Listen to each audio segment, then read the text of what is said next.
انا كده وصلت اخر الدور عند العلامة الزرقاء، واشتغلت اخر غرزة منزلقة في السطر اللي قبل العلامة هنا كده. بقى الشكل زي ما انتم شايفين شكلها جميل جدا. اشتغلت في الدور الاخير 46 سطر. بعد كده من بعد العلامة 2 4 6 8 10 12 14 16 18 20 22 24 26 28 30 32 34 36 38 40 42 44 46. اشتغلت 46 سطر بالطريقة اللي شفناها مع بعض قبل الفاصل. ده اخر دور انا هشتغله لاني وصلت للمقاس اللي انا عايزاه. طبعا لو حابين تكبروا المقاس زي ما اتفقنا قبل الفاصل، بتزودوا عدد غرز الحشو في الدور الجديد، وبتزودوا عدد سطور التزايد، بنزود العلامات عشان نكبر الحجم بتاع الصدفة او الوسع او السعة بتاعتها، وبنزود الطول هنا بزيادة غرز الحشو. تمام. وبتستمروا بنفس الطريقة لحد ما توصلوا للمقاس اللي انتوا عايزينه. ده كده الوسع بتاع الصدفة بالطريقة اللي احنا اشتغلناها مع بعض من بداية الفيديو. لو حابين تغيروا في المقاسات زي ما اتفقنا بتزودوا عدد الغرز وبتزودوا عدد سطور التزايد. هقول لكم المقاس كام سنتي.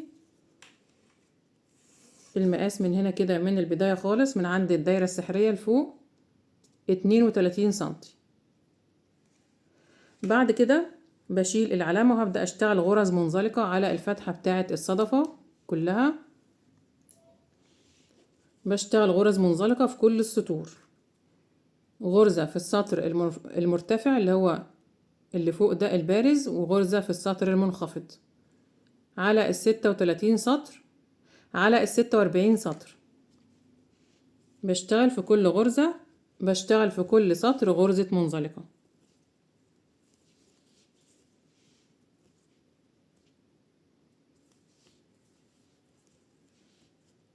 انا هشتغل المنزلقة بره، لو حابين تخلوها جوه بتشتغلوا الناحية دي كده العكس.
وصلت هنا عند الغرزة اللي في الزاوية دي، بشتغل برضو منزلقة، وبعد كده برتفع 10 سلاسل. 1 2 3 4 5 6 7 8 9 10. طبعا لو حابين تكبروا الجزء ده كده بتزودوا عدد السلاسل، ولو حابين تصغروا بتقللوا عدد السلاسل. باجي هنا في الغرزة المنزلقة دي الأخيرة وبدخل وبعمل منزلقة تاني عشان أقفل الحلقة دي كده، وهبدأ أشتغل كمان سطر من غرز المنزلقة على الفتحة كلها لحد ما أوصل هنا عند الحلقة اللي أنا عملتها اللي هي مكونة من 10 سلاسل. بدخل هنا في غرز الحشو دي وبشتغل منزلقة في الحلقة الخلفية.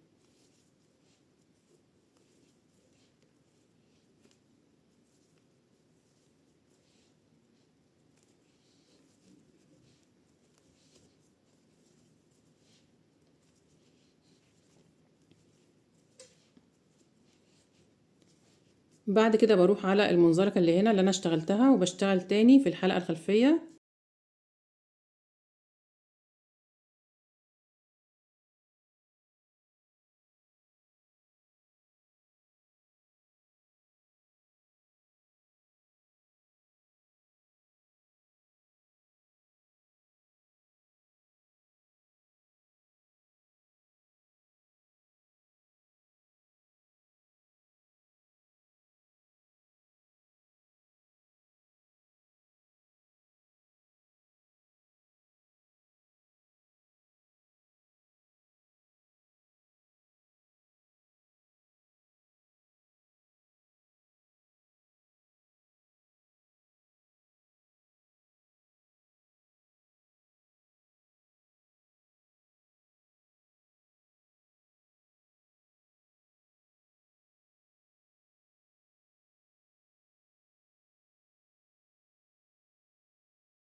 وصلت كده عند ال10 سلاسل بشتغل عليهم برضو منزلقة. لو حابين تشتغلوا عليهم غرز حشو اشتغلوا غرز حشو.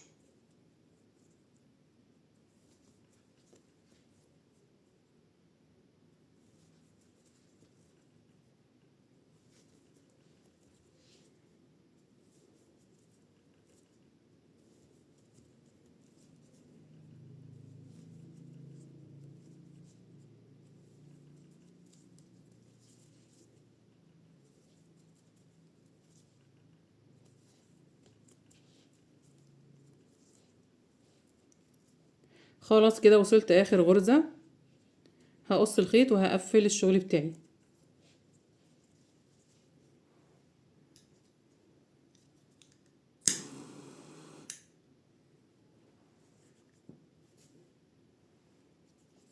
بعد ما قصيت الخيط بسحبه من اخر غرزة وبلضمه في ابرة التنظيف،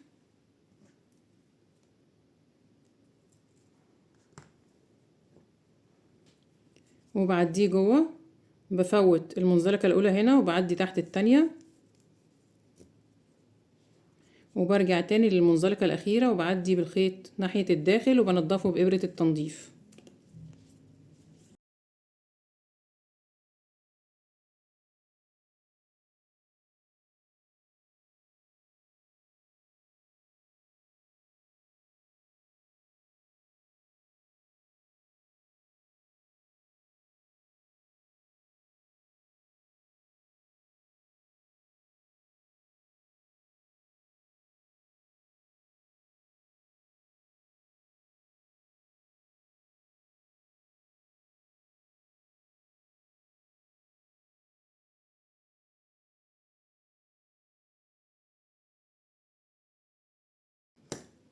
خلاص كده انا نضفت الخيط الزيادة. ده شكل المنزلقة اللي احنا اشتغلناها على الفتحة بتاعة الصدفة. انا اشتغلتها من بره عشان حابة الشكل يكون من بره، لو حابين من جوه هتشتغلوا العكس كده، عشان احنا كان معانا الخيط هنا، كان معانا الخيط هنا عند العلامة الزرقاء. هنشتغل العكس، هنرجع تاني بمنزلقة وبعدين نعمل ال10 سلاسل ونكمل منزلقة بعكس الاتجاه.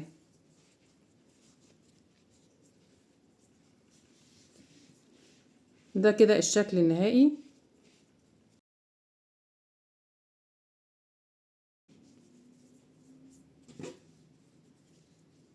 ده الشكل من جوه. طبعا لو هتشتغلوها كشنطة ما بنعملش ال10 سلاسل، بنبروز بنفس الطريقة بس من غير ال10 سلاسل، وبنعلق الايد بتاعة الشنطة اللي احنا عايزينها سواء سلسلة او ايد جلد، او حتى بنعمل لها ايد من نفس الخيط. بكده نكون خلصنا حلقة النهاردة. اتمنى يا رب يكون الفيديو عجبكم وتكونوا استفدتوا منه. لو عجبكم الفيديو اعملوا له لايك وشير، واكتبوا لي في التعليقات رأيكم ايه في الفيديو، بتشاهدوني من اي بلد.